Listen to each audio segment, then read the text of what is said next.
Muhammad wa ala ali Sayyidina Muhammad. Bapak Ibu sekalian yang telah hadir di kajian pada sore hari ini, pertama-tama kita ucapkan puja dan puji syukur kehadirat Allah Subhanahu wa taala yang telah memberi kita kesempatan untuk bertemu di bulan Ramadan lagi pada tahun ini dalam kondisi sehat, iman dan Islam. Mudah-mudahan Ramadan kali ini menjadi Ramadan yang lebih baik daripada Ramadan-Ramadan sebelumnya dan memberikan keberkahan bagi kehidupan kita di dunia dan di akhirat. Salawat serta salam kita haturkan kepada junjungan Rasulullah Shallallahu Alaihi Wasallam beserta para sahabat, keluarga, dan para pengikutnya yang mudah-mudahan selalu dalam lindungan Allah hingga yaumul akhir kelak. Pada kesempatan kali ini, PCIM Jerman mengadakan kajian online setiap hari Rabu sore menjelang buka puasa yang berkaitan tentang peradaban Islam yang telah dibahas di Al-Quran. Pada pertemuan sebelumnya di Ramadan tahun lalu, kami telah membahas tentang peradaban Islam di Andalusia. Nah, pada tahun ini kita fokus membahas peradaban yang ada di Al-Quran, dan tentu kita telah bersama pakar Al-Quran kita, Al-Ustadz Hartanto Saryono. Assalamualaikum Ustadz. Waalaikumsalam warahmatullahi wabarakatuh. Sehat ya Ustadz? Alhamdulillah sehat walafiat. Udah hilang jet lagnya? Aman, alhamdulillah. Alhamdulillah. Baik, sebelum kita mulai, saya akan memulai dengan tilawah dulu, kemudian kita akan berikan kesempatan Ustaz. Tilawah yang akan saya bacakan adalah surat Ar-Rum dari ayat 1 sampai ayat 5. A'udzu billahi minasy syaithanir rajim. Bismillahirrahmanirrahim. Alif Lam Mim.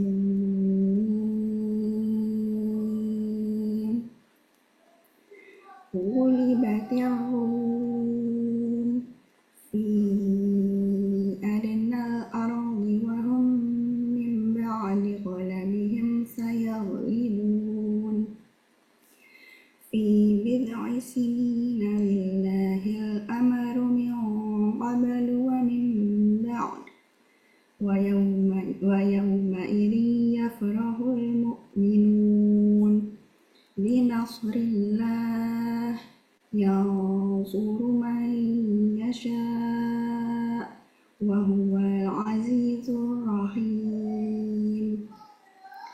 Alif Lam Mim. Bangsa Romawi telah dikalahkan di negeri yang terdekat, dan mereka setelah kekalahannya itu akan menang dalam beberapa tahun lagi. Milik Allah lah urusan sebelum dan setelah mereka menang. Pada hari kemenangan bangsa Romawi itu bergembiralah orang-orang mukmin, karena pertolongan Allah. Dia menolong siapa yang Dia kehendaki. Dia Maha Perkasa lagi Maha Penyayang. Maha benar Allah dengan segala firman-Nya. Baik, tanpa membuang kesempatan dan waktu, selanjutnya saya persilakan kepada Ustadz Hartanto untuk memulai materinya. Silakan Ustadz. Baik, terima kasih Mbak Yasi. Bismillahirrahmanirrahim. Assalamualaikum warahmatullahi wabarakatuh. Alhamdulillahi rabbil alamin. Wassalatu wassalamu ala ashrafil anbiya'i wal mursalin. Sayyidina wa nabiyyina Muhammadin wa ala alihi wa sahbihi ajma'in. وبعد فاللهم علمنا ما ينفعنا وانفعنا بما علمتنا وزدنا علما تنفعنا به يا رب العالمين. اللهم إنا نسألك علما نافعا ورزقا طيبا وعملا متقبلا وصلى الله وسلم وبارك على سيدنا محمد وعلى آله وصحبه أجمعين والحمد لله رب العالمين. Bapak Ibu yang dimuliakan Allah Subhanahu wa taala, alhamdulillah kita bersyukur kepada Allah Subhanahu wa taala. Allah beri kesempatan kepada kita untuk dapat berjumpa secara online. Semoga Allah Subhanahu wa taala tambahkan ilmu yang bermanfaat dan barokah kepada kita semuanya. Allah kuatkan iman kita, istiqomah sampai akhir hayat. Amin ya rabbal alamin. Salawat dan salam semoga senantiasa Allah limpahkan kepada Rasulullah Muhammad sallallahu alaihi wasallam, keluarga beliau, sahabat-sahabat beliau, serta pengikut beliau hingga yaumil qiyamah. Bapak Ibu yang dimuliakan Allah Subhanahu wa taala, sepanjang perjalanan sejarah manusia, Allah Subhanahu wa taala sebagai sumber berita yang paling akurat dan dijamin kebenarannya, menyampaikan fakta-fakta sejarah yang disampaikan melalui wahyu kepada Rasulullah Shallallahu Alaihi Wasallam secara khusus dan juga kepada para nabi-nabi sebelumnya. Dan ini bukan sekadar kisah atau cerita atau catatan sejarah yang disampaikan begitu saja, tapi sesungguhnya hal itu disampaikan agar kita bisa mengambil pelajaran mana yang baik, mana yang buruk, sehingga kita menjadi hamba-hamba yang boleh dibilang mengambil pelajaran dan hidayah, petunjuk dari wahyu yang Allah Subhanahu wa taala sampaikan kepada Rasulullah Shallallahu alaihi wasallam. Dan kita sebagai hamba-hamba beriman ini, alhamdulillah, memiliki sumber akurat tersebut, dan kita bersyukur kita menjadi hamba-hamba yang beriman. Hendaknya kita menggali hal-hal yang terdapat dalam Al-Quran, dalam hal ini berkaitan dengan perjalanan kehidupan manusia. Dan sangat panjang perjalanan kehidupan manusia yang Allah Subhanahu wa taala sampaikan kepada kita di dalam Al-Quran, meskipun Allah tidak menyebutkan secara detail dari A sampai Z seperti halnya biografi seseorang. Bahkan ketika Allah menyampaikan tentang kisah orang pun, itu tidak diungkap dari masa kelahiran sampai meninggal dunianya secara detail dengan pernak-pernik kehidupan sehari-harinya. Allah Subhanahu wa taala hanya menyampaikan hal-hal penting yang bisa menjadi pelajaran untuk kita.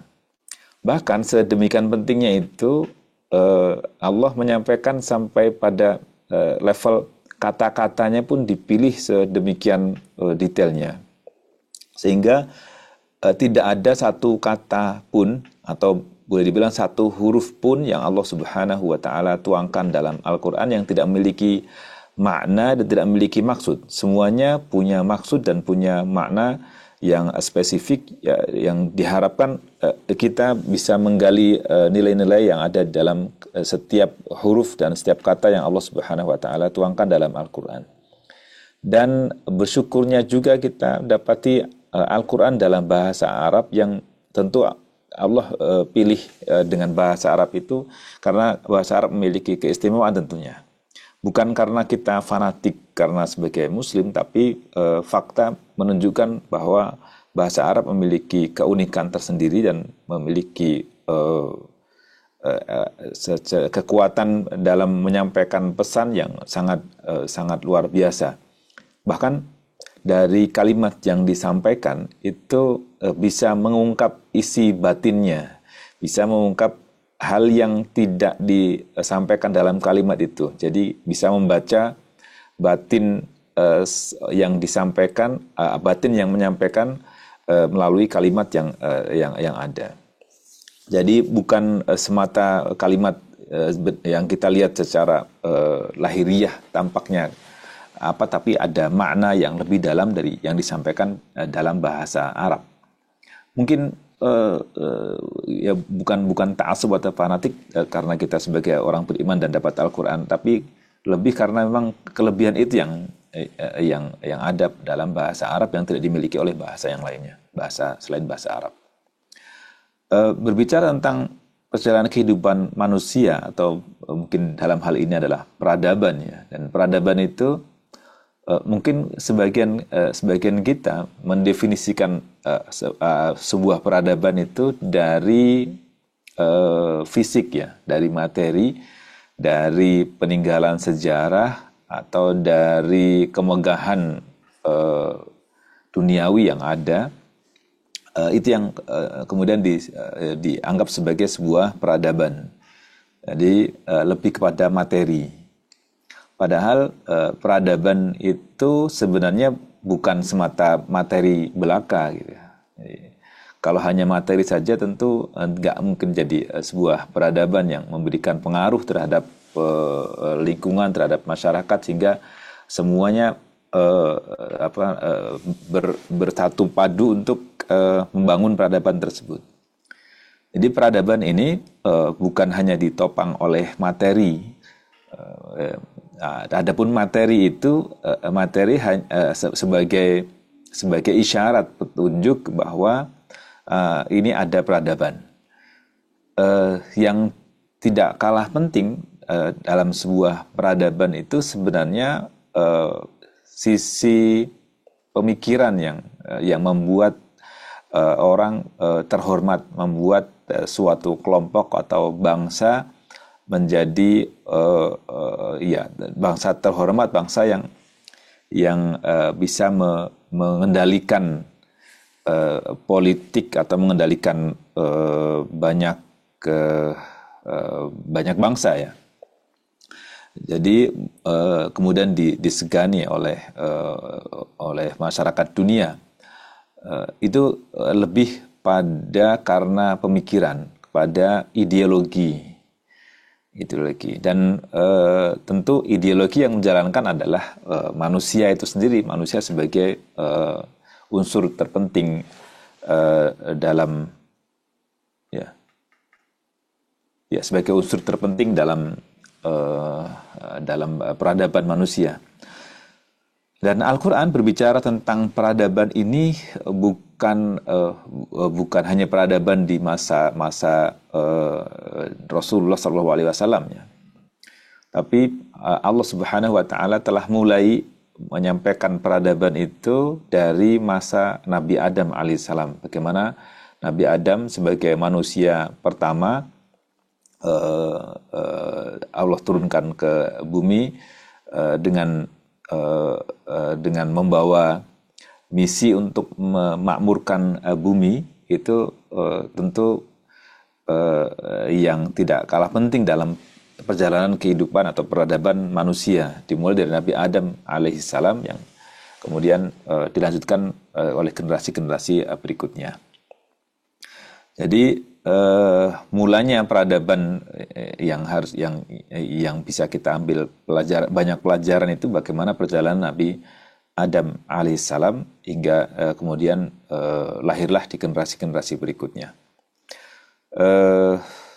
Dan kalau kita coba kaji dari tokoh-tokoh yang berpengaruh terhadap peradaban manusia dalam Al-Quran itu, dan sisi-sisi positifnya itu Allah kumpulkan orang-orang hebat, hamba-hamba pilihan itu sebagai ulul azmi itu.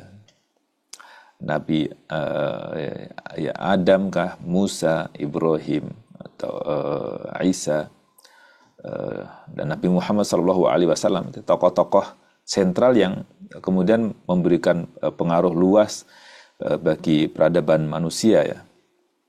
Dan Allah sampaikan bagaimana kepribadian mereka, bagaimana kepemimpinan mereka. Juga pernah ponik yang lain yang Allah Subhanahu Wa Taala sampaikan dari sisi namanya peradaban itu kan perang antara al-haq dan batil ya. Jadi Allah juga sajikan bagaimana peradaban kebenaran. Ada juga peradaban sisi yang lainnya yang sifatnya duniawi. Ya, mungkin nanti kita jumpai juga bagaimana selain nabi-nabi ulul azmi itu ada Nabi Sulaiman alaihissalam, juga Nabi Daud alaihissalam yang telah membangun peradaban yang sangat luar biasa. Tapi di sisi yang lainnya ada peradaban yang boleh dibilang peradaban tapi tidak beriman lah gitu.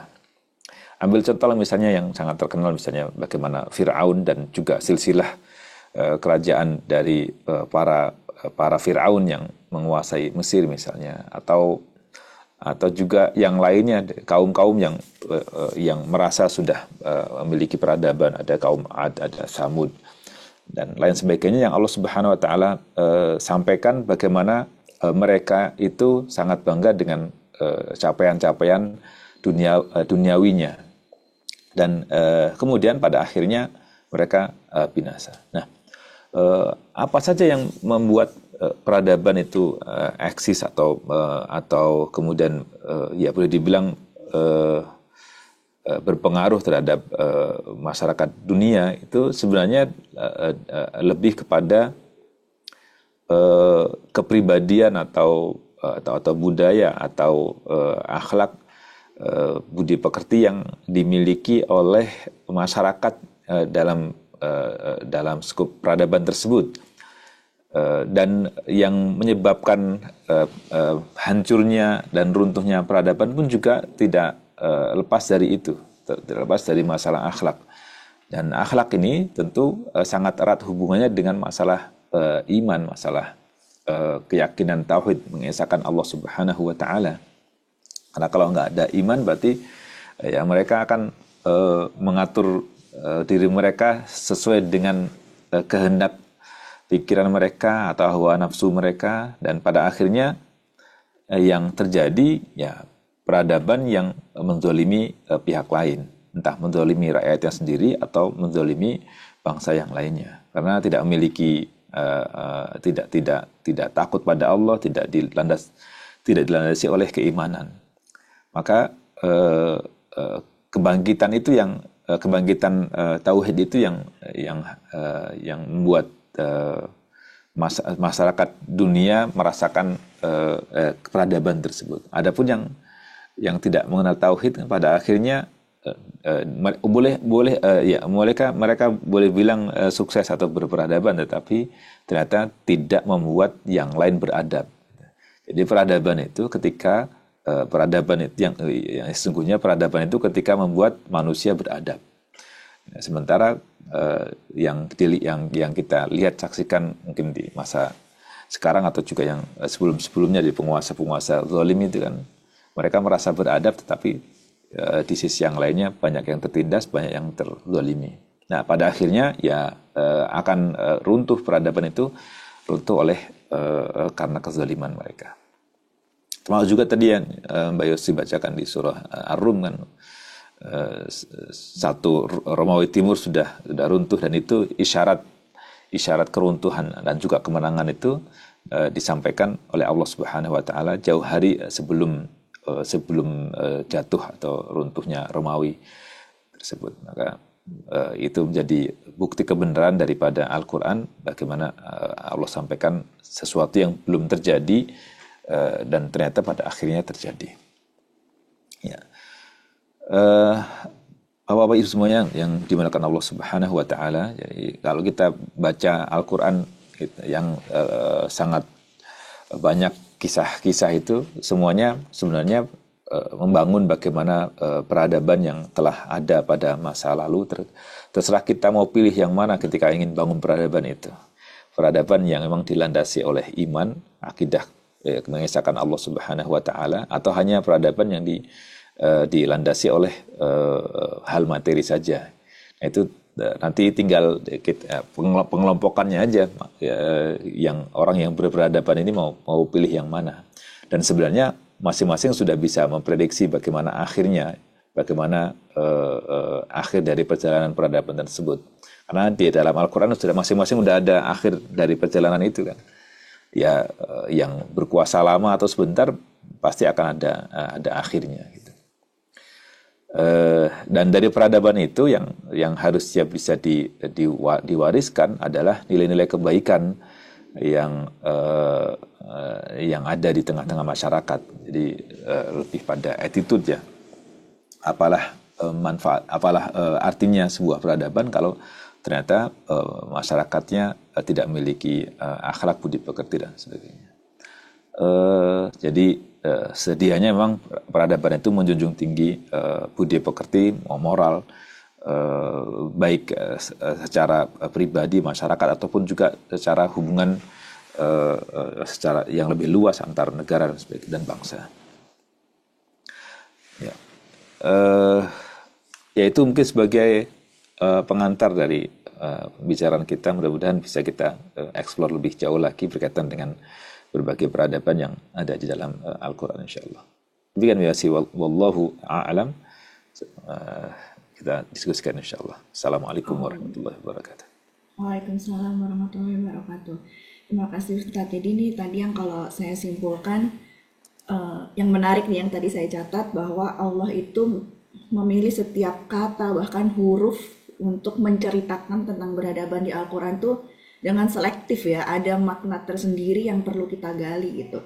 Ya. Dan bahasa Arab pun dia baik secara tersurat dan tersirat menyampaikan sesuatu, ada pesan yang ingin disampaikan pada setiap huruf atau kata yang dipilih Allah. Terus catatan yang kedua adalah perbedaan peradaban dari orang yang beriman dan yang tidak beriman adalah apakah manusia atau masyarakatnya beradab atau tidak. Itu nancep banget sih menurut saya. Kalau yang tidak beriman berarti dia hanya mengandalkan gemerlap duniawi dan itu akan segera hancur, sedangkan bagi yang beradab dan memiliki pondasi keimanan yang kuat maka itu akan lebih lestari istilahnya. Ya. Baik Bapak Ibu, jika ada yang bertanya bisa langsung raise hand, bisa langsung unmute, bisa juga tulis di kolom chat, atau ada yang ingin tema yang lebih khususnya apa yang menarik dari peradaban yang ada di Al-Quran bisa langsung juga disampaikan. Kalau saya boleh memulai nggak Ustadz? Ya, silakan Mbak Desi. Sebenarnya kalau dari peradaban Fir'aun gitu kan kita semua udah tahu akhirnya begitu buruk gitu ya. Ya.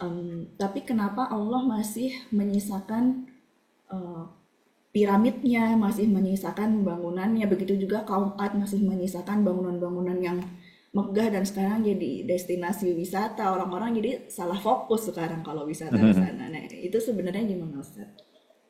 Ya. Baik, terima kasih Mbak Desi, Masya Allah.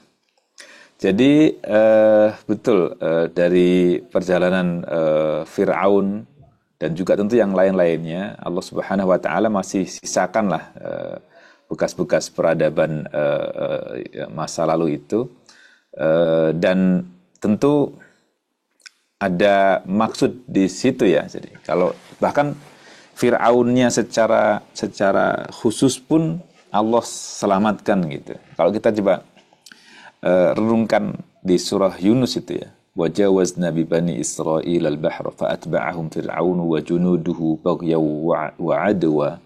Ketika Allah Subhanahu wa Ta'ala giring itu Fir'aun dan juga tentaranya ngejar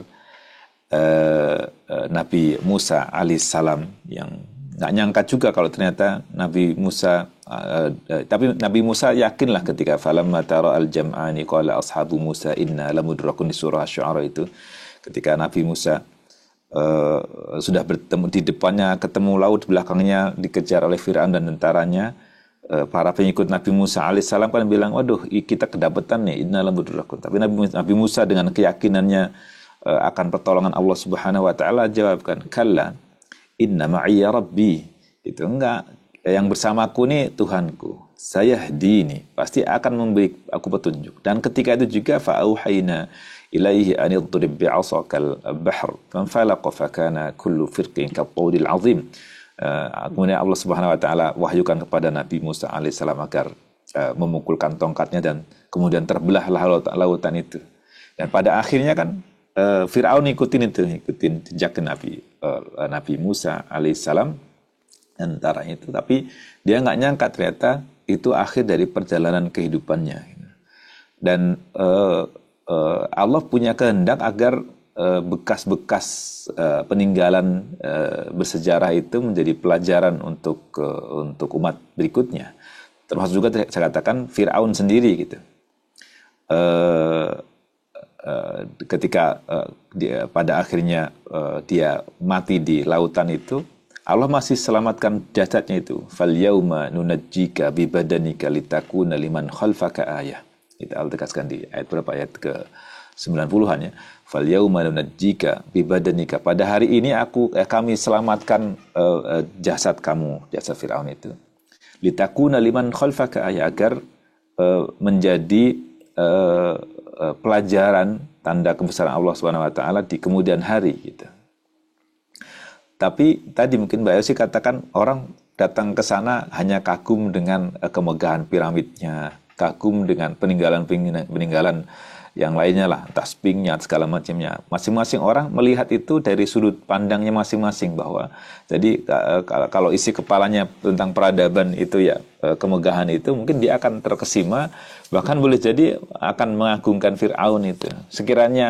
Sekiranya Al-Quran nggak memvonis dan memberitakan tentang kejahatan Fir'aun, mungkin dia benar sampai akhir zaman mungkin masih ada yang menuhankan dia. Nah, maka di penutup ayat ini kan Allah tegaskan wa inna katsiran minan nasi an ayatina laghafilun, dan kebanyakan manusia itu lalai dari ayat-ayat Allah Subhanahu wa taala. Jadi dari apa yang ditinggalkan dari peradaban, atau boleh ya mungkin ya tadi peninggalan Firaun, dan dari kejayaan yang pernah diraihnya. Dan Firaun kan banyak, artinya bukan hanya satu Firaun ya. Firaunnya Nabi Musa, Firaun sebelum-sebelumnya itu kan dinasti yang sudah lama juga berkuasa di Mesir itu. Ya jadi pelajaran buat semuanya, jadi tanda kebesaran Allah Subhanahu wa taala. Tergantung nanti akan melihat dari sudut yang mana gitu. Dan alhamdulillah Al-Qur'an menyampaikan tentang menyampaikan berita itu supaya menjadi pelajaran agar tidak terjerumus pada mengagungkan atau menghormati atau mengatakan bahwa Firaun baik dan lain sebagainya. Jadi ya hikmahnya, pelajarannya di situ. Allah abadikan peninggalan-peninggalan itu, pertama sebagai pelajaran untuk kita sebagai umat berikutnya. Yang kedua juga menjadi bukti sejarah dari kebenaran Al-Quran, Mbak Desi. Jadi kan penemuan ilmiah itu, Al-Quran kan nggak membahas kapan terjadinya, terus hari apa, personelnya berapa, segala macam nggak dibahas, nggak disampaikan dalam Al-Quran. Nah, tapi Al-Quran mengisyaratkan hal itu, yang kemudian ada penemuan-penemuan ilmiah yang ternyata punya korelasi dengan Al-Quran. Jadi, ternyata ini nih sisi ilmiah dari apa yang ada yang tinggalkan. Jadi peninggalan sejarah itu menguatkan kebenaran yang Allah Subhanahu wa taala firmankan. Jadi bagaimanapun akan ada kisah yang ada kisah terkenal, masyhur, populer, yang telah diketahui oleh masyarakat umum, dan ada kisah perjalanan umat terdahulu yang orang nggak tahu, yang manusia peradaban-peradaban berikutnya nggak tahu tentang berita itu. Nah, itu Allah Subhanahu wa taala sampaikan kan, Allah sampaikan dalam Al-Qur'an. Ketika tidak dikenal atau tidak jadi, mungkin sudah karena umat waktu itu sudah habis dibinasakan, akhirnya tidak ada yang menceritakan ke generasi berikutnya. Nah, yang menceritakan adalah Allah Subhanahu wa taala. Nah, Allah Subhanahu wa taala ingin membuktikan bahwa yang Allah sampaikan itu benar dengan fakta di lapangan. Jadi penemuan-penemuan sejarah atau peninggalan-peninggalan bersejarah itu menguatkan kebenaran Al-Qur'an, mendukung bagaimana sesungguhnya yang Allah Subhanahu wa taala itu benar gitu. Nah, dari situ maka orang akan mengambil pelajaran, ini nih yang dulu mereka sangat luar biasa itu ternyata punya perilaku sebagaimana disebutkan dalam Al-Qur'an. Ini dulunya orangnya gini, maka akhirnya dia binasa. Padahal kalau dilihat dari peninggalan sejarahnya itu sudah sangat luar biasa ya capaian yang mereka sudah raih gitu. Tapi ternyata pada akhirnya binasa. Kenapa binasanya? Nah, disebutkan dalam Al-Quran. Karena perilaku mereka, karena kezaliman mereka, dan lain sebagainya. Jadi, disitulah letaknya kenapa Allah berikan peninggalan sejarah itu. Terlepas mungkin ada orang yang kemudian mengagungkan dia, membesarkan dia, itu masing-masing orang bisa memilih kan. Fa'alhamaha fujuraha wa taqwaha. Masing-masing orang punya potensi untuk memilih yang benar dan memilih yang salah gitu. Jadi bebas kira-kira mau mengkultuskan dia atau kagum terhadap prestasi yang diraihnya, itu tergantung nanti masalah keyakinan dan iman masing-masing orang yang mendapati hal itu ya. Begitu. Wallahu a'lam. Kurang lebih begitu, Mbak Isi. Baik, terima kasih Ustadz. Bapak Ibu ada yang mau bertanya secara langsung atau menggali lebih dalam tentang topik kita kali ini, yaitu peradaban yang dibahas di Al-Quran. Mas Indar nih udah mau. Oh, silakan Mas Indar. Oh Udah iya, saya on-cam. kayak terima. Assalamualaikum warahmatullahi wabarakatuh. Waalaikumsalam warahmatullahi wabarakatuh. Ya Mas Indra. Ya, terkait dengan peradaban-peradaban yang ada di Al-Quran itu, saya mungkin sedikit pertanyaan. Nah, sebetulnya kan em, ada dua peradaban bagus, baik dan buruk pada seperti itu. Iya. Nah, itu apakah ada kaitannya dengan generasi keturunan dari Adam itu kan ada dua ya, Ustaz. Nah itu kalau disilsilahkan apakah ada kaitannya gitu bahwa nanti yang Firaun itu keturunan dari apa namanya Nabi Adam yang memang eh, sudah ditakdirkan tidak baik atau bagaimana gitu Ustaz? Iya. Kalau secara genetik sebenarnya nggak menjadi jaminan sih Mas. Ya, Nggak jadi jaminan bahwa nanti orang yang baik akan melahirkan yang baik, yang jahat melahirkan yang jahat itu tidak jadi aksioma bahwa akan lahir begitu. Tapi itu semuanya kan jadi ya kan banyak orang orang baik ya, yang lahir dari orang yang dunia nggak jelas gitu, atau juga sebaliknya dari orang yang baik ternyata lahir orang yang jahat misalnya. Itu berpeluang demikian. Tapi pada dasarnya tadi itu manusia bebas memilih untuk mengikut yang mana sesuai dengan seleranya dia. Jadi nggak ada paksaan kan bagi manusia untuk memilih. ya, Kira-kira mau ngikutin siapa? Apakah dari dua kelompok? Kalau kita mikir bahwa dari anak Adam itu ada yang jahat, ada yang buruk, ada yang jahat, ada yang baik. Yang baiknya udah habis Mas, karena kan yang dibunuh kan yang baik kan. yang langgeng ya, justru yang ngebunuh kayaknya. Yang masih hidup dan punya keturunan justru yang ngebunuh kan gitu. Ya. Dan dari perjalanan peradaban berikutnya itu kan Nabi Nuh alaihissalam kan ya, yang lanjutkan itu. Nah justru di peradaban Nabi Nuh alaihissalam itu yang selamat kan orang yang baik semuanya gitu. Yang nggak baik semuanya udah habis, termasuk anak dan istrinya kan habis. Jadi di situ Nabi Nuh alaihissalam bangun peradaban baru yang sesuai dengan aturan Allah Subhanahu wa taala. Beliau kan sebagai pembawa risalah pertama kan. Jadi Rasul, boleh dibilang Rasul yang menyampaikan mengajak manusia, berdakwah manusia itu Nabi Nuh alaihi salam. Itu generasi berikutnya setelah Nabi Adam alaihi salam. Tapi itu kan berita-berita ghaib yang tidak tercatat dalam sejarah perjalanan manusia karena keterbatasan sarana yang bisa mengabadikan itu. Nah, kemudian Allah lah yang menyampaikan mereka dalam Al-Quran sehingga kita bisa tahu tentang perjalanan umat-umat terdahulu itu. Wallahu a'lam. Baik, ya. terima kasih. Mungkin satu lagi ya, Ustaz. Silakan, Ya, silakan Mas Oh ya, Indar. silakan nah Mas.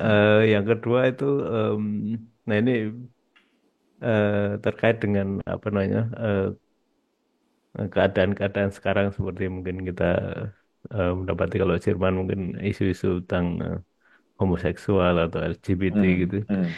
Em, Kalau saya pribadi berpendapat bahwa sebenarnya em, kejadian itu sebetulnya hanya perulangan gitu, maksudnya Iya, selalu timbul dari masa ke masa gitu. Kalau kita betul. melihat di Al-Quran sebenarnya sudah ada semua gitu. Iya, Nah itu bagaimana Ustaz Surdin melihatnya? iya. Betul, Pak Indra. Jadi tadi saya katakan di awal bahwa eh, prototipenya itu sudah ada di masa terdahulu. Bagaimana tingkah polanya manusia dan kemudian nanti akan hancur, akan binasa, akan putus generasi itu udah ada di masa lalu. Tergantung kita memilih manusia itu memilih yang mana gitu. Dan sebenarnya itu apa namanya awal mula kehancuran sebuah peradaban kan dari situ tuh. Jadi dengan berkembangnya pemikiran-pemikiran LGBT plus dan sebagainya itu kan sebenarnya awal mula dari kehancuran manusia itu sendiri kan, artinya regenerasinya nggak ada misalnya itu secara otomatis justru mereka membinasakan diri mereka sendiri gitu. Jadi ini kan sebenarnya bermula dari dari mereka menuhankan hawa nafsu kan gitu. Jadi sebenarnya akhirnya itu karena hawa nafsu mereka tanpa berpikir akan sisi baik dan buruknya. Pokoknya yang penting happy kan gitu, bilang gitu. Jadi ya karena memang taunya mereka hanya dunia saja. Jadi ya sudah yang penting dapat dunia itu, karena dunia itu sebagai target yang ingin mereka capai ya. Goalnya di situlah gitu. Jadi mereka ya sampai di situ batas pemikirannya, sehingga ya mereka akan karena mereka menuhankan hawa nafsu, mereka juga akan binasa karena hawa nafsu itu sendiri. Jadi dimakan oleh dirinya sendirilah gitu. Nah, ya mungkin ini jadi peluang dakwah untuk kita ya. Jadi bagaimana bisa menjadi perantara tersampaikannya kebaikan kepada mereka, entah ngajak mereka, menyadarkan mereka. Ini peluang-peluang dakwah yang besar untuk yang pahalanya besar untuk kita semua sebenarnya kita. Jadi kita melihat itu sebagai peluang baik untuk kita. Jadi nggak ngelihat ya udahlah mereka biar binasa begitu. Ya nggak, kita harus punya peran bagaimana bisa menyadarkan mereka menjadi bagian dari kebangkitan Islam lah gitu di negara minoritas seperti ini. Wallahu a'lam. Terima kasih Ustadz Hartanto atas penjelasannya. Mas Indra, terima kasih atas pertanyaannya. Bapak Ibu ada yang mau bertanya lagi kah mengenai ini? Kalau nggak ada saya yang nanya. Silakan Yasi. Iya gini Ustadz, ini kenapa temanya menarik? Karena saya pernah dengar kajian, kalau saya nggak salah nangkap, jadi sebelum hari kiamat nanti Islam tuh akan bangkit dulu, kayak menyelamatkan dunia istilahnya gitu, kayak memperbaiki semua peradaban. Baru saya nggak tahu gimananya di antaranya, tapi kemudian terus kiamat besar gitu.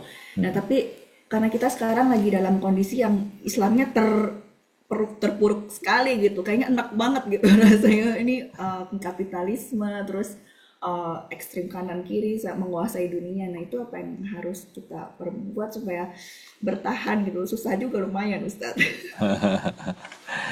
Ya betul. Jadi kita melihatnya gini. Jadi seburuk apapun yang kita hadapi itu dari sudut pandang kita ya. Sudut pandang kita yang pendek. Adapun hikmah di balik sesuatu yang kita lihat buruk itu, sesungguhnya ada yang jauh lebih besar lagi, kebaikan dan hikmah yang lebih besar lagi daripada yang kita lihat gitu. Jadi kita boleh bilang kalau ada beberapa sisi gitu, kita hanya ngeliat dari satu sisi, tapi dari sisi yang lainnya justru ada kebaikan gitu. Misalkan gini. Dengan adanya penindasan di negeri-negeri di negara-negara yang notabene muslim lah gitu. Kemudian mereka pada akhirnya dengan terpaksa mengungsi mereka migrasi ke negara-negara yang dulunya minoritas muslim, yang dulunya nggak tahu Islam dan segala macamnya itu. Nah itu secara otomatis sebenarnya kalau kita mau berkaca kepada mungkin dulu di Jerman ya, kalau kita belajar dari perjalanan masuknya Islam ke Jerman mungkin nggak tahu tahun berapa, mungkin setelah Perang Dunia Kedua misalnya, itu kan boleh dibilang mungkin pada masa itu ya mungkin udah mulai ada yang, tapi dengan perantara sesuatu yang kita nilai kayaknya nggak baik untuk kita saat ini, itu ternyata ada kebaikan yang sangat luar biasa gitu. Ada orang Islam yang kemudian ada di sini, kemudian mengembangkan dakwah di sini, ya, kemudian orang jadi pada masuk Islam, itu kan suatu yang nggak pernah diduga gitu. Jadi kalau kita lihat mungkin seolah ini kayaknya menghancurkan kita, kayaknya nggak baik untuk kita. Untuk saat ini mungkin kita menilainya demikian. Tapi Allah punya hikmah yang jauh lebih baik, jauh lebih besar kebaikannya dibandingkan dengan yang kita lihat gitu. Karena gini, toh pada akhirnya kita dan semua manusia itu mati kan, pada akhirnya mati. Entah sekarang, entah besok, entah lusa, entah tahun depan kita bakal mati semuanya. Gitu. Jadi akhir dari sebuah perjuangan dunia itu kan kematian yang sebenarnya bukan akhir dari perjalanan kan gitu.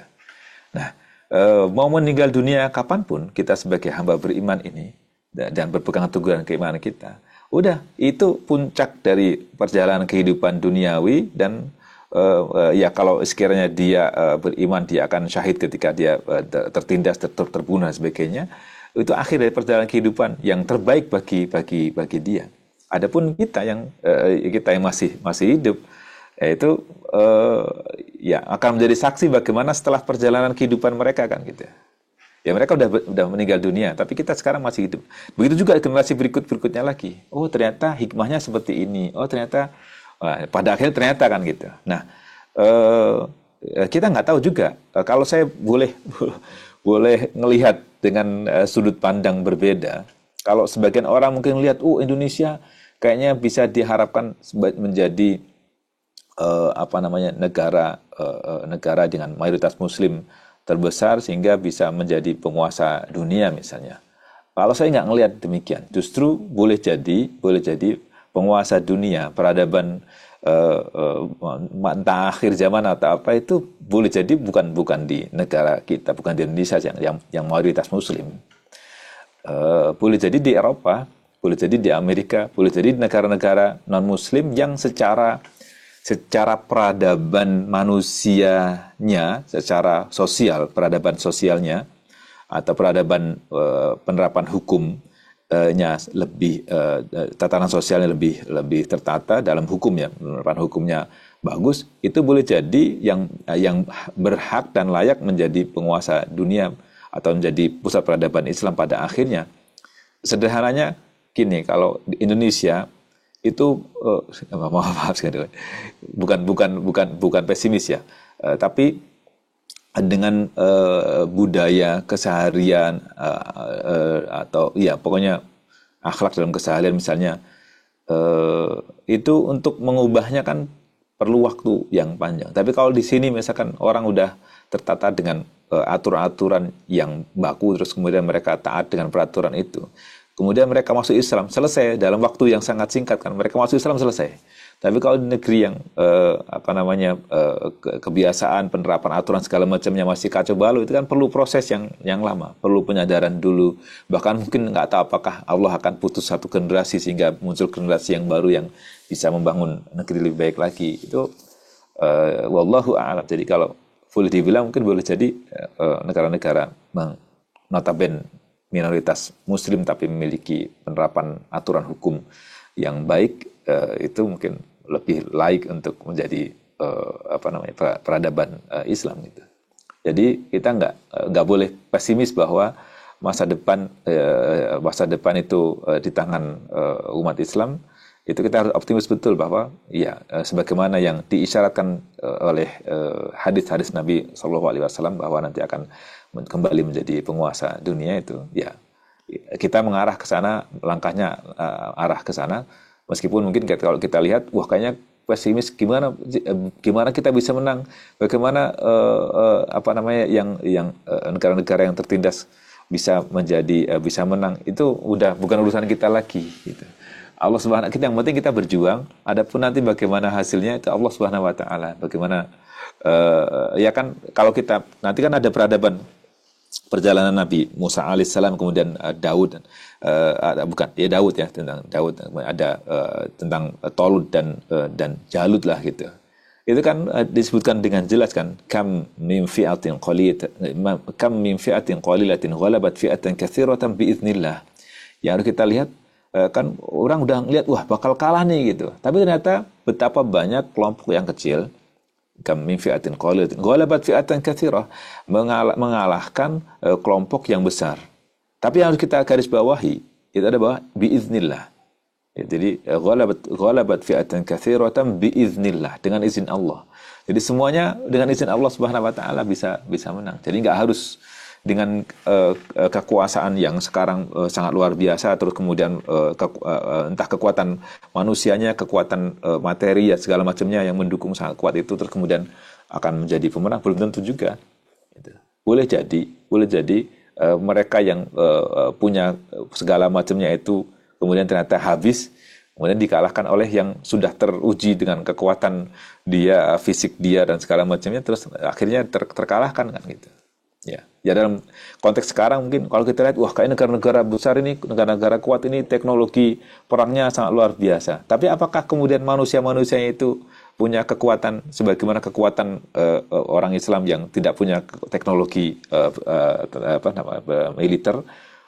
Belum tentu. Boleh jadi nanti mereka kehabisan peralatan perang, terus kemudian dikalahkan oleh yang tidak punya peralatan perang yang canggih kan gitu. Wallahu a'lam. Tapi intinya bahwa kita yakin masa depan itu di tangan umat Islam.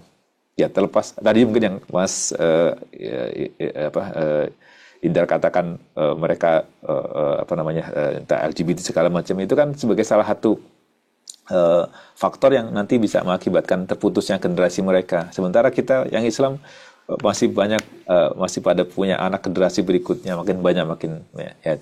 Nah juga tugas kita juga bagaimana mendidik generasi Islam yang penerus kita ini menjadi orang-orang yang punya komitmen terhadap Islam itu aja. Wallahu a'lam. Baik, terima kasih Ustadz. Selanjutnya nih saya akan mempersilahkan Mbak Siti Julaiha di Jerman. Mbak Yul, silahkan. Assalamualaikum Ustadz, maaf nih. Waalaikumsalam warahmatullahi wabarakatuh. Lagi sakit, lagi batuk ya Ustadz, moga-moga Ustadz sehat. Iya Ustadz, tadi mau nanya cuma ragu-ragu ini batuk.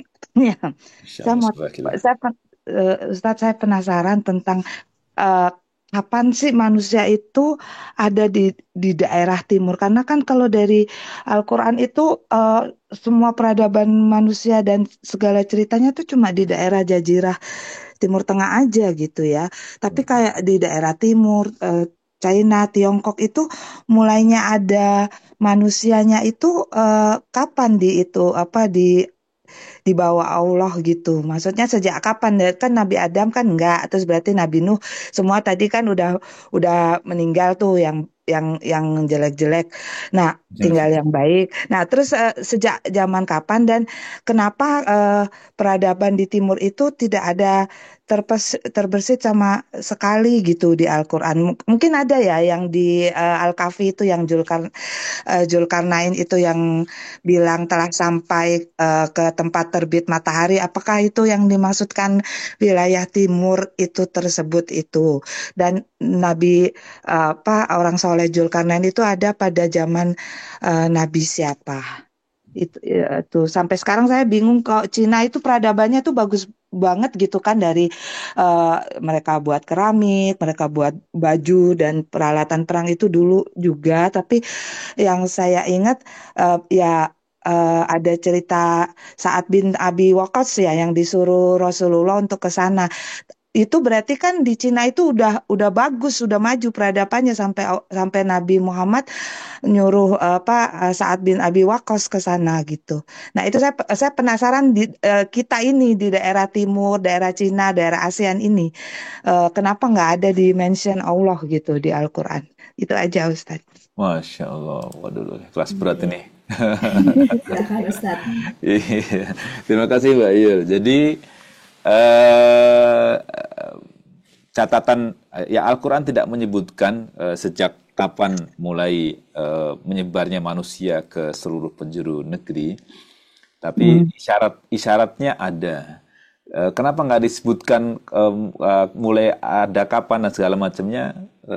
Kan bisa diteliti kapan dari prasasti atau dari fosil atau dari peninggalan apa yang ada di tempat tersebut, berapa umur dari tempat tersebut, ada mulai kapan ada manusia dan segala macamnya kan bisa diketahui dari situ, sehingga Al-Quran nggak membahas itu karena bisa pada akhirnya bisa dibuktikan secara ilmiah. Dan betul kalau mau dilihat dari umur fosil dan segala macamnya dari hasil tambang gitu ya, dari hasil tambang mungkin negeri-negeri di Timur Tengah dan lain sebagainya itu relatif lebih tua dan memiliki kualitas tambang yang lebih dibandingkan dengan negeri kita yang boleh dibilang tanah labil ya gitu ya.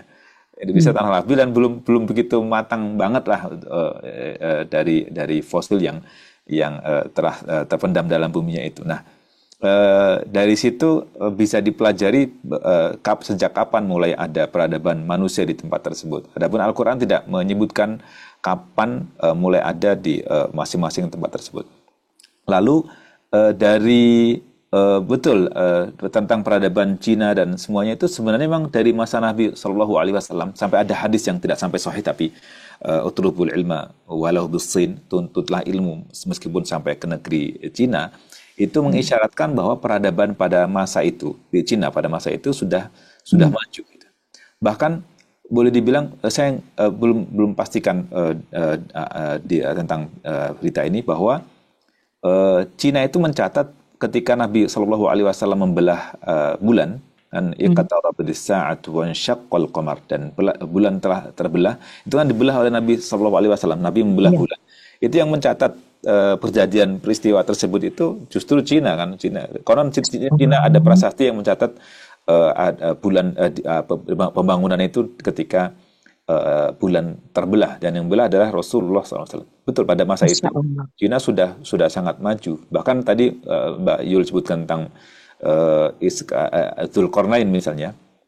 Itu diperdapatkan ya, profil tentang Zulkarnain ini siapa itu diperdapatkan. Apakah itu Alexander Agung kah atau yang lainnya? Tapi Syekh Salabi beliau menegaskan bahwa Zulkarnain yang disebutkan oleh Allah Subhanahu wa taala di dalam Al-Qur'an itu seorang yang soleh, seorang yang beriman. Adapun Alexander Agung wallahu a'lam apakah beriman, kalau sekiranya beriman mungkin betul dia. Dan kemudian juga ngebangun segala macamnya itu mungkin di beberapa sisi ada kemiripan dengan peradaban yang ada di Cina gitu.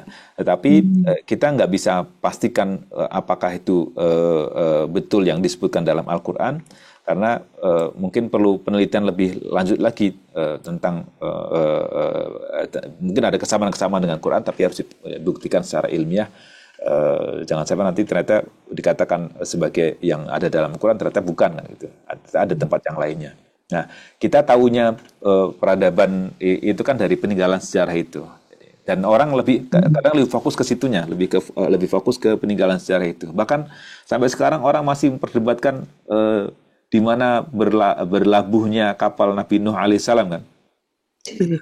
Iya, ada yang bilang di Turki, ada yang bilang di India, ada yang di mana dan sebagainya. Pokoknya intinya pada masa itu ketika air bah melanda seluruh permukaan bumi, boleh dibilang gitu ya. Kemudian kan pada akhirnya menyebarnya generasi manusia kan dari Nabi Nuh alaihissalam tersebut. Nah, adapun prosesnya seperti apa kan panjang ya, Mbak Yul. Bumi itu kan kita nggak tahu apa namanya kan dari pelajaran geologi dan sebagainya bisa dipelajari bahwa daratan itu bagian yang mana. Meskipun kita apa namanya yang kita pahami bahwa jumlah daratan itu berapa? Sepertiga ya. Sepertiga dari lautan. Selebihnya 2/3-nya lautan. Nah, itu tidak pernah berkurang. Jadi kalau ada yang abrasi terkikis itu nanti akan jadi delta atau jadi daratan di tempat yang lainnya sehingga komposisi 1/3 daratan dan 2/3 lautan itu selalu dengan jumlah tersebut. Nah, kemudian daratan itu dulu seperti apa bentuknya itu kan kita nggak tahu. Perjalanan manusia sekian ratus ribu tahun itu kan panjang sekali ya. Bahkan ya mungkin puluhan ribu tahun atau lebih bahkan mungkin wallahu a'lam Nabi Adam itu sudah berapa juta tahun yang lalu kan kita nggak tahu. Begitu juga proses terjadinya daratan seperti yang kita kenal sekarang pulau-pulau itu kan juga panjang juga perjalanannya. Ya kalau kita lihat tadi mungkin dari sudut pandangnya Mbak Yosi kayaknya kok ada yang nggak enaknya gitu. Jadi mungkin kalau kita lihat dari sudut pandang bencana gitu ya. Bencana kan wah ini kayaknya pada mati orang-orangnya. Tapi di sudut yang lainnya kan dari bencana itu ada hikmah yang lainnya. Entah Iya. kemudian nanti ada pulau yang lainnya kah, ada lain. Jadi itu ada hikmah di balik semua itu. Jadi wallahu a'lam sejak kapan mulai ada orang di Indonesia, di Nusantara itu Iya. sebenarnya bisa diteliti dari penemuan fosilnya, dari segala macam yang ada di situ, Mbak Yu. Iya. Gitu. Jadi menarik untuk Menarik ya. untuk Menarik menjadi memang penelitian para arkeologi. ilmuwan ya gitu. Iya. Tapi Ya Baik. Ustaz. kembalinya ke kita jadi gini, Mbak Yu. Kalau kita Heeh. lihat dari sudut pandang ayat Al-Quran kenapa nggak menyebutkan? Jadi Heeh. pertama tadi yang nggak disebutkan itu kemungkinan bisa diteliti secara ilmiah tanpa harus ada catatan di dalam Al-Quran. Dalam Jadi Al-Quran. yang kedua kalau nggak disebutkan dan kalau nggak disebutkan kemungkinannya itu tidak terlalu urgent untuk menjadi penguat keimanan kita. Jadi Ya. kalaupun disebutkan misalkan sejak kapan orang ada manusia di bumi Nusantara, kalau kita tahu bahwa ada sejak 100.000 tahun yang lalu misalnya, apa manfaatnya terhadap iman kita? Ada Ya. motivasi apa untuk mendekatkan diri kita kepada Allah SWT? Nah itu mungkin ada hikmah di baliknya, tapi tidak begitu efektif lah gitu. Jadi maka Allah Subhanahu Wa Taala hanya menyampaikan yang betul-betul bermanfaat untuk kita. Kan ditegaskan la ya'tihil batilum baini yadayhi wala min khalfih. Enggak ada sama sekali kebatilan yang ada dalam Quran, baik yang lalu atau yang akan datang, yang di depan atau di belakang, semuanya kebenaran semata gitu. Bahkan sangat detail sekali Quran menyampaikan itu. Nah, itu yang mudah-mudahan bisa kita ambil pelajaran pentingnya, Mbak Yul. Wallahu a'lam. Terima kasih, Mbak Yul. Jazakallah khair Ustaz. Barakallahu fiik. Terima kasih banyak Mbak Yul dan Ustadz. Ini kita masih ada waktu 2 menit. Boleh ya satu pertanyaan lagi Ustadz? Silakan. Dari Mas Adul. Mas Adul silakan mau bertanya apa tadi? Oh ya, siap Mbak Yosi. Assalamualaikum warahmatullahi wabarakatuh. Selamat Waalaikumsalam. sore Ustaz. Perkenalkan saya Fahri Aidul ya. Masya Allah. Ya tadi menarik ya kajiannya tentang peradaban Al-Quran seperti itu. Cuma saya sebenarnya termasuk orang yang sedih gitu Ustaz. Dalam artian seperti ini. Di Indonesia itu kan jumlah hafiz Quran itu semakin banyak. Tapi kalau kita jujur gitu ya, jumlah orang yang mengamalkan Quran mungkin itu nggak banyak gitu, dalam artian Quran itu tidak lagi Quran itu seakan-akan tidak menjadi apa namanya, satu praktik hidup yang komprehensif bagi seorang muslim di Indonesia. Kenapa misalnya saya menyatakan seperti itu? Contoh paling sederhana aja, misalnya kalau kita lihat tentang indeks hari ini, antara indeks kesolehan di dunia muslim dan indeks korupsi di dunia itu sangat menarik. Ternyata dari 10 negara yang paling soleh di dunia, dalam artian soleh itu apa ya namanya, paling menjalankan praktik keberagamaan mereka gitu ya, itu 5 diantaranya itu adalah negara-negara muslim. Artinya contoh Indonesia, Bangladesh, dan lain sebagainya. Tapi negara-negara ini juga masuk dalam kategori sebagai negara paling korup di dunia. Artinya ini kan kayak semacam ada satu hal yang nggak, apa ya namanya bahasanya ya, yang nggak linear gitu, yang nggak sejalan, nggak sinkron antara kesolehan, semakin soleh tapi di sisi lain semakin korup. Nah, saya merasa saya kadang tuh sangat sedih gitu dalam artian seperti ini. Contoh paling sederhana, di dalam Al-Quran itu berapa banyak ayat-ayat yang berbicara tentang keadilan sosial dan keadilan. Tapi ketika misalnya kita melihat ada kasus di Rempang, ada kasus misalnya di Papua tentang Freeport, bagaimana pembunuhan terjadi di sana dan lain sebagainya. Kita umat muslim yang itu Qurannya berbicara tentang keadilan, justru malah banyak dari kita itu diam gitu. Bahkan kita cenderung kadang kalau misalnya bicara tentang Papua itu dalam tanda kutip gitu, kita menyalahkan dan lain sebagainya. Nah itu yang akhirnya saya baru kemarin dengar kajian Sirah itu membuat saya sangat tertegun gitu. Ternyata betapa luar biasanya Allah menghadirkan Rasulullah itu ketika Rasulullah itu mendapatkan kenabian itu di umur 40 tahun setelah dari awal fase hidup Rasulullah sampai 40 tahun itu yang diajarkan oleh Nabi itu adalah tentang akhlaknya gitu, tentang adabnya dan lain sebagainya, tentang etikanya, tentang etika itu kan adalah satu kesatuan yang dia berkesinambungan dengan sebuah praktik kepedulian terhadap sesama dan lain sebagainya. Artinya artinya Kristening keberadaan Islam itu dimulai dari sebuah etika, sebuah adab itu. Nah, sekarang kalau kita lihat di Indonesia gimana ya, maksudnya saya merasa ketika saya di Jerman, oke, mereka tidak, dalam tanda kutip mereka belum, saya ingin menyatakan itu belum beriman, bukan tidak beriman, tapi belum beriman. Mungkin karena sebenarnya mereka sedang dalam fase di mana mereka belum mengenal Islam dengan baik kayak gitu. Artinya kita nggak bisa untuk menyalahkan mereka juga karena mereka punya satu traumatik sejarah yang panjang terhadap keyakinan Kristiani, Katolik, dan Kristen. Lalu dia pengen mengembali ke Islam ketika Islam hadir di Eropa hari ini justru quote unquote lebih banyak bicara tentang kekerasan dan intoleransi dan lain sebagainya. Nah, itu yang sebenarnya jadi saya kadang bagaimana ya saya melihat itu. Nah, mungkin itu aja sih. Baik, terima kasih Mas Fahri. Jadi kalau saya boleh komentar, sebenarnya apa yang Mas Fahri katakan itu, di satu sisi benar, tapi di sisi yang lain nggak benar. Saya ngelihat gini, Mas Fahri bilang, katanya tadi Nabi mengajarkan akhlak dan lain sebagainya. Tapi di awal Mas Fahri katakan bahwa ini bagaimana katanya indeks beragamanya bagus misalnya. Justru di situ kan letaknya orang beragama itu ketika berakhlak. Orang beragama itu ketika tidak korupsi. Orang beragama itu bukan dilihat dari dia ke masjid, bukan di situ. Justru kan kata Nabi, innama bu'istu liutammima makarimal akhlak. Sesungguhnya aku ini diutus nggak bukan hanya untuk menyempurnakan akhlak gitu. Nah, akhlak itu kan banyak, bisa akhlak kepada Allah, akhlak dengan sama, semuanya akhlak semuanya.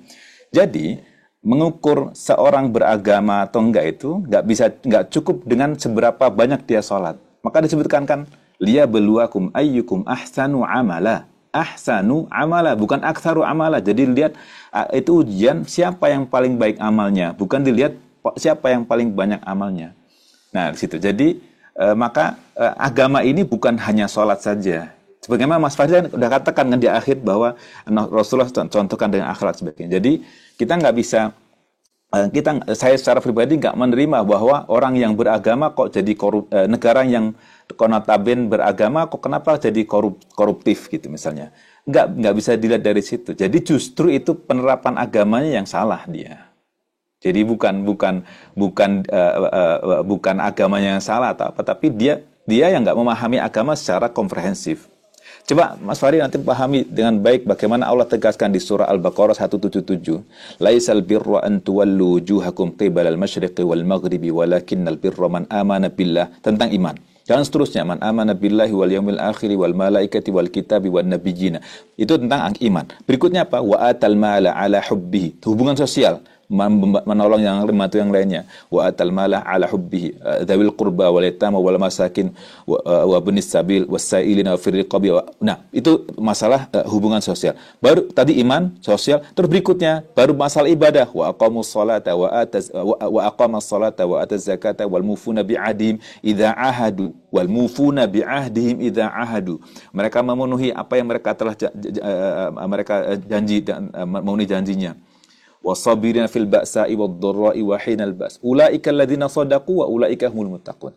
Itu definisi Islam itu, jadi Islam itu bukan hanya sekedar salat saja. Sebagaimana yang Mas Fahri di akhir kan tadi masalah akhlak juga masalah bagian dari Islam itu sendiri. Jadi saya nggak setuju kalau dikatakan bahwa negara mayoritas Islam kenapa kok korupsi, atau ini negara yang indeks ibadahnya bagus kenapa korupsi. Itu berarti dia tidak menerapkan Islam secara menyeluruh. Karena Islam itu bukan hanya masalah ibadah saja, tapi juga akhlak dalam keseharian. Bahkan kalau antum bisa baca bagaimana ketika Allah Subhanahu wa taala binasakan Abraha ketika mau menyerang Ka'bah itu, masalahnya bukan apa-apa, karena dia setelah akan memutus mata rantai kepentingan umum, masyarakat umum, kepentingan manusia, yang dalam perjalanan bisnis melintasi Makkah, yang akan dialihkan ke jalur yang lainnya, ke Yaman pada masa itu dibinasakan oleh Allah Subhanahu wa taala karena mengganggu kepentingan umum, karena akan memutus mata rantai kehidupan manusia kan gitu. Itu menunjukkan betapa perhatiannya Islam terhadap masalah-masalah sosial itu. Bahkan masalah ekonomi kan kita kenal ayat yang terpanjang di surah Al-Baqarah 282 itu membahas masalah ekonomi dan sebagainya. Jadi ketegasan penerapan hukum juga itu juga sangat erat hubungannya dengan bagaimana orang takut atau enggak. Kan dalam Islam jelas kalau orang maling sampai batasnya maling untuk dipotong tangan, potong tangan lah, misalkan gitu. Itu kan jadi membuat orang jera kan gitu. Jadi kalau kita katakan karena beragama terus kemudian korupsi, itu sangat tidak tepat. Jadi justru mereka karena tidak beragama mereka korupsi itu. Wallahu a'lam. Baik, jazakallah khair Ustadz atas penjelasannya. Tapi menurut saya antara penjelasan Ustadz dengan Mas Fahri itu benang merahnya adalah beragama bukan hanya yang ibadah kepada Allah, tapi juga sesama ya, hablum minan nasnya juga itu masuk dalam beragama sebenarnya. Ini menarik sekali karena akhirnya nyambung ke pernyataan Ustadz yang pertama kali, yaitu bahwa adab kita itu adalah buah dari keimanan, dan itulah yang akan menjadi fondasi utama peradaban. Jadi makanya namanya peradaban karena dibangun oleh adab-adab terhadap sesama manusia. Tadi kan di awal sudah saya jelaskan ya Mbak Yosi. Dan saya akan kutip pernyataan Syekh Muhammad Al-Ghazali. Beliau mengatakan dha'ful khuluq dalilun ala dha'fil iman. Itu kalimat pendek. Dha'ful khuluq, buruknya akhlak, dalilun ala, itu menunjukkan dha'ful iman, menunjukkan dalilun ala dha'fil iman. Jadi menunjukkan betapa lemahnya keimanan seorang. Jadi kalau orang maling, orang segala macamnya, berarti kan Nabi katakan la yasriqus sariqu hina yasriqu wa huwa mu'min. Tidaklah seorang maling itu maling, pencuri itu mencuri, kecuali emang karena dia nggak ada imannya lagi. Atau kalau boleh kita mau tafsirkan, mungkin dia tidak maksudnya imannya berada pada titik nadir terendah. Tapi Nabi katakan secara teks itu la yasriqu sariqu hina yasriqu wa huwa mu'min.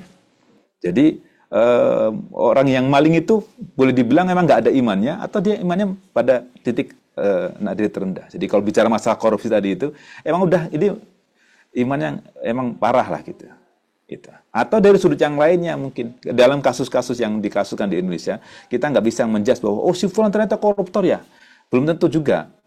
Kita harus melihat dari sudut pandang yang berbeda. Kita ternyata mungkin misalnya ada orang-orang yang dijebak, orang-orang yang dituduh segala macamnya, kita nggak tahu itu. Wallahu a'lam. Jadi intinya kalau orang beragama berarti dia akan baik segala sisinya.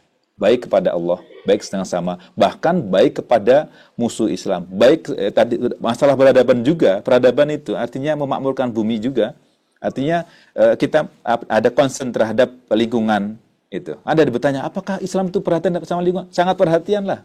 Bagaimana memakmurkan bumi. Jadi semua yang di bawah kekuasaan peradaban Islam itu akan mendapatkan kenyamanan, kesejahteraan. Bahkan orang kafir sekalipun itu pilihan dia menjadi kafir, itu juga harus dilindungi sebagai hak asasi dia sebagai manusia.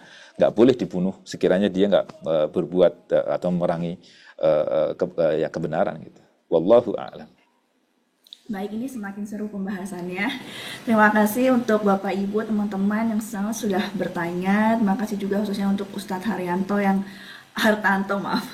sudah menjelaskan dengan komprehensif. Mudah-mudahan di pertemuan Rabu selanjutnya kita bisa lebih banyak lagi yang hadir, lebih mendalam lagi pembahasannya. Dan ini sudah mendekati waktu-waktu berbuka puasa, mendekati saat-saat mustajab untuk berdoa. Saya ucapkan terima kasih dan mohon maaf atas kekurangan dari kami. Mari kita tutup dengan membaca istighfar bersama-sama. Astagfirullahaladzim, astagfirullahaladzim, astagfirullahaladzim, dan doa kafaratul majlis. Subhanakallahumma wa bihamdika asyhadu an la ilaha illa anta astaghfiruka wa atubu ilaik. Sampai bertemu Rabu depan insya Allah di jam yang sama tentang peradaban Islam di Al-Quran, tentang peradaban yang dibahas Allah di Al-Quran. Terima kasih. Wassalamualaikum warahmatullahi wabarakatuh. Waalaikumsalam warahmatullahi wabarakatuh. Terima kasih.